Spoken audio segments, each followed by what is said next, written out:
My name is Paxton, and this is the Career Spotlight. I'm a middle schooler outside of Boulder, Colorado, and I'm doing this project so that kids can learn what jobs are really like out in the real world. Today, we are joined by Nichole Barnett, educator for the Boulder Valley School District in Colorado. Welcome, Nichole. Thanks, Paxton, for having me. I'm so excited to be here. What do you do as an educator? Oh, that's such a loaded question, Paxton. That's a hard one to start off with. Well, I have been a teacher for 25 years, and it depends on what I'm teaching, is how my day-to-day works. But in general, teachers are accountable for creating lessons, teaching those lessons, seeing how the kids respond to those lessons and whether or not we have to reteach them or advance them. We go to a whole lot of meetings, sometimes to do absolutely nothing, just to sit there and listen. A lot of times run committees to change what we think should happen in the school. Let's see, we grade papers. There's a whole lot of paperwork. I would like to say we spend a lot of time creating lessons, but I think there's a lot of more paperwork than people think.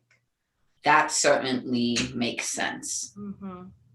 How you describe that, it sounds like there is a lot more time that goes into the working in the job than there is at a first glance. You know what, Paxton, you're absolutely 100% correct. People think that teachers just walk in when the bell rings, teach the lesson, and walk out. But there is so much behind the scenes of what we do in a day-to-day basis that goes on for whatever lesson that we're teaching for that moment in time. So you're right. There is a lot of behind the scenes. You will see teachers on a day-to-day basis spending their lunch grading papers or checking email, going to run and make photocopies, probably heading to the bathroom, since a lot of times they can't do that when there's a group of kids in front of them. So there's definitely a lot of behind the scenes stuff, and they're always busy. Yeah, that definitely makes sense. Overall, what's a good reason to go into this career, and why might some people like it? So I will have to say, you have to actually like kids or students, depending on what age group you're teaching. You have to take that into account. You have to really like people and actually want to be around them. You have to be willing to be on repeat. And because a lot of times in some jobs, you can just say it once and it gets done. But when you're working with kids and other humans, you have to repeat yourself. So you have to know that you always are willing to repeat yourself over and over again. If you want to become a teacher, you definitely want to become a teacher for what's going to happen on the other side after you put so much effort into it. So we all know that teaching is not a career where you make a ton of money. So we're in it for the outcome, not the income, the money that we make. We are in it for really taking our time and thinking about what the kids are going to gain. So I became a teacher. When I was in high school, I was very lucky that I had a preschool on campus. And so I took the preschool class, and I had a little boy named Luciano from Argentina. Now, Luciano was a little bit of a spitfire, and the lead teacher had a really hard time kind of reining him in. I took that as a challenge. And so I spent from September into December to teach him our alphabet. And not only recognizing the letters, but then also sounding them out and knowing them. When right before we went to winter break, he said, Nichole, and he was able to say all of his letters and the sounds to me. I started to cry. And I knew at that moment that I made an impact in his life, and he would know the letters for the rest of his life because of me. So if you're looking for a job where you can make an impact like that kids will learn something, or they'll change a character trait about themselves, or they'll believe in themselves, this is the kind of career you're going to go into. Because it's not just about teaching about American history or some type of theorem in science or math. It's really about the individual kid and what you're going to give them. So it's really about making an impact. Really is not making an impact. Yeah, Yeah. absolutely. If you were to recommend a path that people go on, like what degree people would get or where people would start for this job, what would you recommend? I would think that if you think that teaching might be a career that you're going to want to go into, I would say start being a camp counselor. Maybe even before that, babysit and see if you want to be around kids and kind of be around different ages of kids. Then think about what you would want to actually teach them. What would you want to go in for in teaching? I went in for elementary education, pre-K through 6th grade. And then when I went to teach for my very first year, 1st grade, I realized I didn't really know how to teach reading. So I went back to school for my master's degree in reading. So, which is totally great. I mean, obviously you can totally change paths and have different degrees, but you definitely want to find out what age you want to teach and what you want to teach. So maybe kind of just being a camp counselor, being around kids, volunteering in a school. Schools can always use volunteers. That is very good advice. And I know teachers love kids, but how do you guys handle the challenging kids? Those are always my favorite. I'm always up for a good challenge. I think the number one thing you need to let kids know is that you love them and you care about them, and that you're your number one cheerleader, and that no matter whatever happens in those 188 days that you're with them, you are on their side and you are going to take them from point A to point B and whatever that is. It doesn't matter if it's a reading goal or a writing goal or all the goals or whatever it is, that you're there as their champion and you're going to get them there. And you have to make a bond with them. You got to let them know, because if they are a challenge, like you asked, they're more apt to work for you if they know you care about it. And so once you make that connection, they're going to be willing to work for you. And so I really haven't had any major behavior problems like some of my colleagues in the past, because I make that a priority in the very beginning part of the year. Every kid feels like they're the only kid in the class, I hope. So. Specific to you, what is your favorite part of the job? I have a couple favorites. I'm a creative person, and so I like creating lessons. I like to spend time doing that part of the job. I hate grading. I hate report cards. I hate grading. I hate testing, but I love creating. So I love to create lessons that get the kids excited and for learning. And a lot of times after they're done participating in a lesson, they didn't even realize that it was a lesson or what they learned until after the fact. Then they're like, oh, wait a minute. I just learned about gold mining by digging out chocolate chips in a cookie. So if I make it fun, then the learning comes. So I think that's one of my favorite parts. Another favorite part is I really like to make sure I include character traits and building up the character and the social emotional needs of the students. So it isn't, to me, just about teaching reading, writing, and math. It's more about building the character of the human that's in front of me. And so that part I love. I love kind of tying that kind of stuff in. That sounds quite rewarding. It's very rewarding. Yes. If you were to choose a percentage of your time that you spend creating the lesson, what would that be? Probably, this is going to be really sad, like 5 to 10% of the time. Yeah. It's really sad. And it's not because I don't want to, it's all the other, like I said in the beginning, paperwork that you have to do, all of the other things that you're expected to do that sometimes doesn't make the real impact. It's the nitty gritty stuff that I kind of call busy work. And would you say that you have whittled that down and it used to be a lot more when you were more of a new teacher, or is that because you have pre-made lessons? Why would you say that is? That's a great question. So Paxton, I've taught for 25 years, like I said. In those 25 years, I've never taught anything longer than 5 years. So I like to keep because I like to create, I like to reinvent the wheel. So I like that part of my job. So it's not like I have a file cabinet and I can just pull it out. It's basically the lack of time that I have is the reason why that's like that. Although I kind of figure out how to cut corners sometimes of other tasks that I probably should be doing more of so I can create more.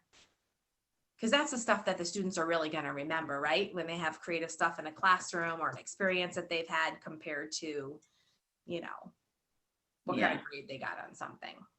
So. Yeah. What are your opinions of all of the technology that's in use of teaching today? So, you know, COVID has changed teaching, right? And first of all, anyone that goes into the field of teaching, you've got to embrace change. Because change is inevitable in anything, but especially in the field of education. If you're not up to date on the new teaching strategies and things out there and how the brain works, then you're really not up to date and giving your students the best of the best. And so this year, you know, with COVID and having to be online or hybrid or whatever, we really kind of, teachers really had to embrace change for, you know, for everything. And so I think technology plays a great role in education. I don't think it's the only way to deliver instruction. But I do think after this year of learning all of the different kind of platforms that are out there, we should really, as an education field, think about what are the best things that we can learn from this COVID online learning and take the best of the best from that, and then the best of the best from the traditional approach and kind of blend them together as we go forward. I like to be in person and interact with kids. I think when you're in person, you kind of feel the vibe of each other and you kind of get excited, and, you know, there's that just kind of chemistry that kind of builds off one another that you build. But then there's the convenience part of the technology piece too, right? We don't want to be left behind when all the other world's using tech. So it's kind of finding that balance. Yeah. But there are some really cool things out there with tech we have found this year that I think as educators, we have found we wouldn't, if we didn't have COVID, it would have taken us a lot longer to find a lot of these different platforms because we just don't have the time to kind of explore. Relating to what you have said about COVID, what other things affect your job, like the economy, weather? Okay, so that's a great question. So funding, you know, people always say it about the amount of money. So I taught in New York for 7 years before I moved out here. I was shocked when I moved out here to realize the lack of funding that Colorado has compared to other states, especially compared to New York, where whenever I wanted anything, we had it and we could get it. And it was no big deal. If I wanted to go on a week professional development trip, I could go and it would be paid for. And then I would bring that back to my colleagues. Here, it's like we've got to, we got to pay for it on our own, which we pay a lot of things on our own as teachers in Colorado, but we just don't have the money. And that lack of money, and which surprises me, then, you know, hurts with resources and people, and which is kind of crazy because that, I mean, everything plays a role with the money thing. So I would think that that's my biggest hurdle, is a lack of money that we put into education. Where on the spectrum would you say Colorado is in terms of funding compared to other states? Oh, it's probably the lowest. It's probably in the bottom third, oh yeah, even the lowest, like bottom 3. So bad. It is so bad. You know, we don't have taxes really for schools, like compared to New York or some of the other states, and we just don't prioritize it. And I don't understand. And maybe after COVID, and and people see how much really goes into the educational field. It's not just standing up and teaching, but I think with COVID, a lot of parents have realized that teachers don't just teach. They also are, you know, entertainers in the classroom, and they're also motivators, because there's a lot of kids who aren't motivated to learn. And so they're the ones that keep them on task every day to do that. What is your least favorite part of the job? Grading papers. I don't like grading papers at all. I would rather sit with a kid and watch them do something, or them create something, and then assess their knowledge. The testing that I have to do and the grading of the papers, I don't really like that part at all. Yeah. Yeah. Are there tools that you use to help you grade more quickly? So I have found, which I've never done until now. I used to do this vocabulary quiz. I've done it, you know, on and off. And so I uploaded it as a Google form, and that took seconds. The kids took the test and immediately I got the response. So I'm kind of finding, you know, with this whole COVID thing, finding different ways to kind of make that process that I don't really like enjoyable quicker. So that's been kind of nice. So that's kind of a silver lining That about this is kind of pandemic. like a silver lining. You got it. What are some good personality traits for this job? So you've got to have a tough skin. And it is there are parents who thank you. I'm not saying that there's not, and you have some good principles. However, everybody, because they went to school when they were growing up, feels like they should know how it should be done in a school system. And so there's a lot of critiquing that goes on, either with parents of students that you have, other colleagues, the government. Everyone's kind of really critical on how it should be done. And so you got to kind of have a tough skin and be able to listen to it, but then not take it personally and do what you think is right professionally. I think you need to have humor, because it's pretty funny. There's some things that you learn about kids or families or colleagues or just incidents that happen that you just kind of have to laugh, because that's super important. You have to be organized. We only have 180 days with your students. It's not a lot of time.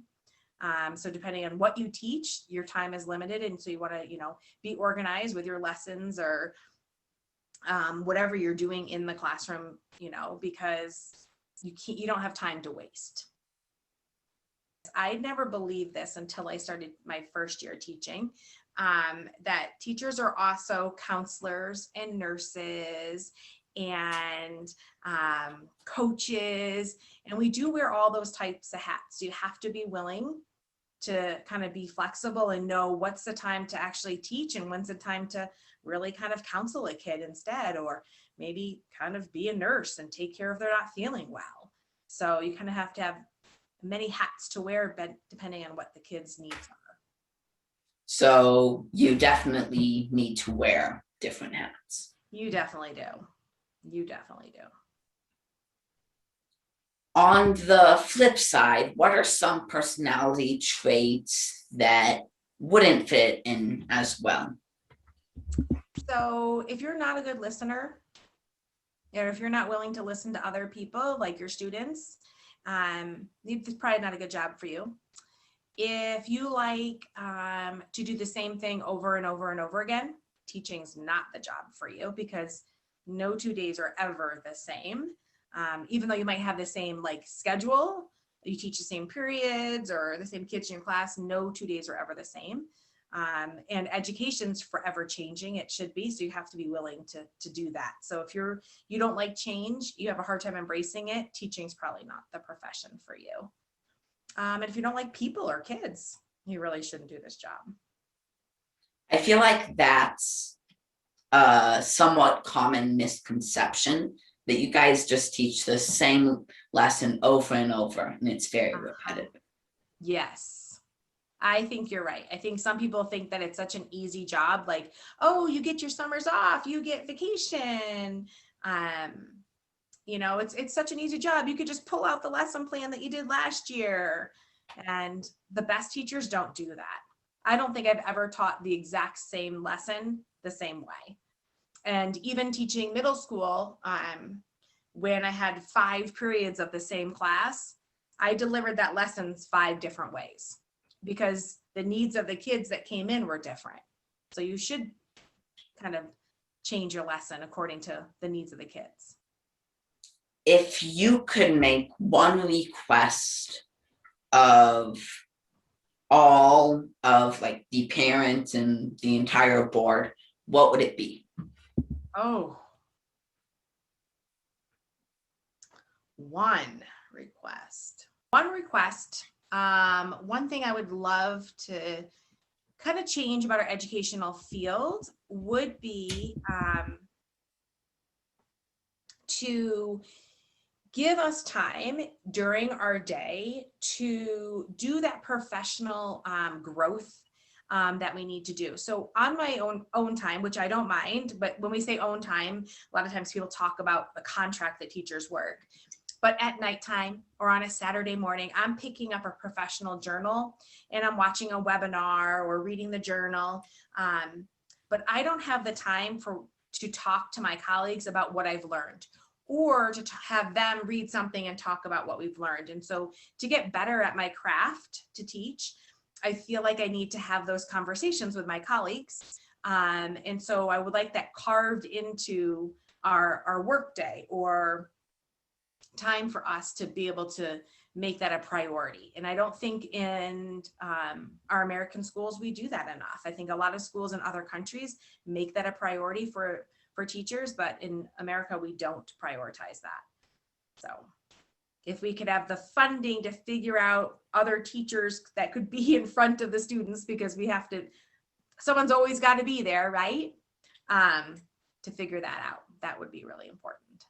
Yeah. So you want to see more time dedicated to professional development. Yes. Yeah.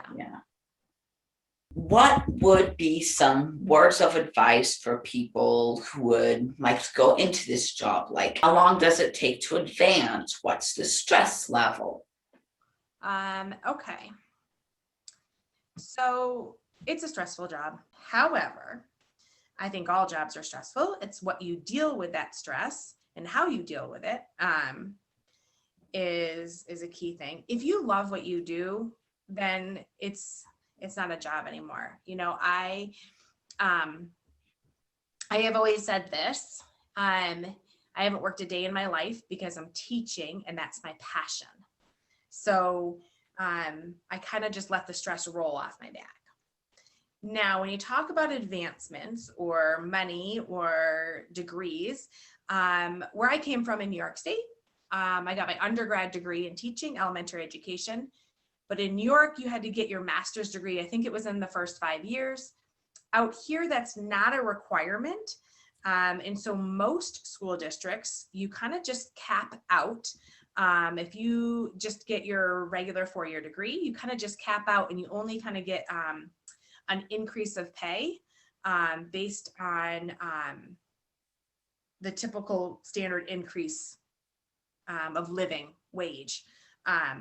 But you could advance your money if you take additional credit hours. You get your master's degree plus credit hours after that. I have my master's degree plus 60 additional graduate credit hours.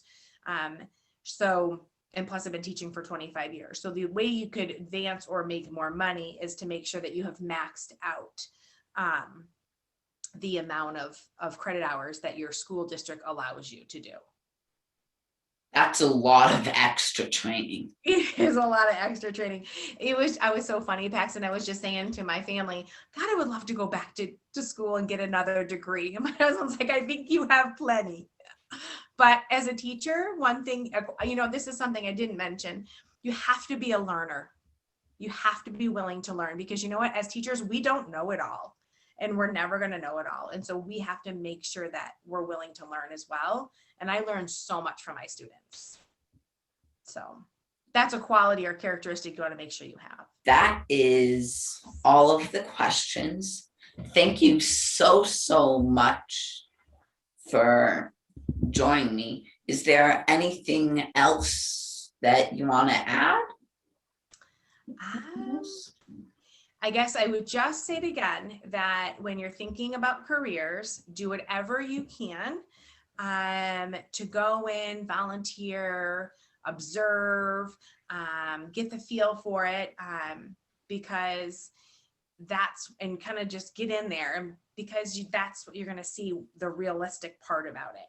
Sometimes after you go to school, and then if you think you want to do teaching, and then you go all of your 3 years, the 3.5 years of school, and then you've never stepped a foot in the classroom before, and your first time as student teaching at the end of your 4-year degree, and then realize that's not for you, then you've wasted all that time. So whatever you can do to get in front of kids and experiences that you can have is really important. Yeah. And that's advice that isn't just specific to teaching. It goes for all careers. If you find something that you love, like I do, like I just love being around kids, I love teaching, then I haven't worked yet. And if you can combine your passion with a paycheck, that is a win-win in my book.